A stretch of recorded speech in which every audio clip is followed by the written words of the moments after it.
stumble, virtue, vice, and the space between covers a number of virtues.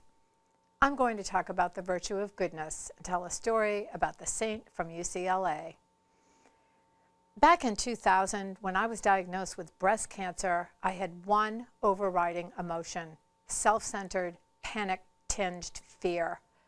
I didn't know that 15 years later I'd be fine, that the scar would be barely visible, that months would go by where the word cancer never entered my thoughts. Back then, I still thought about it every waking and sleeping moment. So before I even had surgery, I signed up for a second opinion clinic at UCLA. The day of my appointment, I found a seat and looked around at the 10 or so others, perched stiffly on the edges of their chairs. They know what it's like to lie staring at the ceiling all night. I thought they could die too. What a bunch of crap, a voice muttered, and I turned to see a petite blonde gal about my age in a Dolce & Gabbana jersey and black leather pants. With one diamond-beringed hand, she was filling out a clipboard of forms. With the other, she was chowing down a Whopper. "This your first time?" she asked, wiping a smear of mayo from the corner of her mouth. "My first time? Well, yeah. First time's the worst," she reported, as if I could look forward to several more such visits. "It's my third." "Your third?" I faltered. That was when I took a good look at her hair, bangs and a shoulder-length flip, and saw it was way too shiny to be real. She was wearing an ash blonde wig. "Oh, chemo's nothing compared to all I've been through," she laughed, following my eyes. "Double mastectomy, reconstructive surgery. Thought I was home free after the bone marrow transplant." She paused to scrape the pickles off her hamburger. "But now the darn stuff's metastasized to my liver." Except for the wig, she looked normal, if a little ethereal. Translucent skin, a blue vein tendriling across her temple. "I have 3 teenagers at home in Newport Beach. That's what keeps me going. That, plus my friends and shopping. Money means Zippola to me, which isn't exactly great for the old marriage." She jerked a thumb to her left, where a long-suffering businessman type sat shuffling papers on top of his briefcase. But at this point, I could give 2 shakes. The only reason I'm here is to see if they have any drugs that might give me an extra month or 2.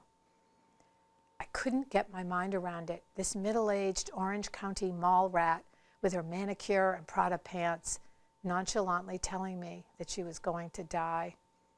"You'll be fine, though," she added, giving my knee a friendly slap. "The fear of the unknown is the worst. Actually going through it is no big deal." All afternoon, I waited in a white room while doctors filed in with their stethoscopes and charts. I prayed my breast wouldn't have to be mutilated. I prayed they wouldn't tell me I had some mutant strain that was reproducing at an outlandishly unheard of rate. I prayed that if I had to die of cancer, it wouldn't be for a long, long time, and they'd give me lots of drugs first. Around 5, the team, the social worker, the radiologist, came in to report their findings. The surgical oncologist summed it up. "For patients like you, stage 1 with a tumor under a centimeter, and assuming there's no lymph node involvement, the risk of recurrence is about 9%. 9% ran through my mind like a mantra as I got dressed and gathered up my things. If only it's not in my lymph nodes, 9%'s not bad. It could be a lot worse than 9%. I can live with 9%. Outside the elevator, I ran into the woman with the ash blonde wig. "How did you do?" she cried. "Good news?" "Not bad, I guess," I admitted. "Oh, hon, that's great," she said, leaning over to give me a big hug. "I told you you'd do fine." She stepped onto the elevator and the doors closed behind her. How can you describe such goodness, such bravery? This woman who was dying, who had been through hell, asking good news, hoping someone else would make it. I think of her often, this woman from Newport Beach who wore a huge diamond, whose hobby was shopping, who could have treated her husband a little better. And each time I remember how, when Christ walked among his disciples after the resurrection, nobody had recognized him. I'm Heather King.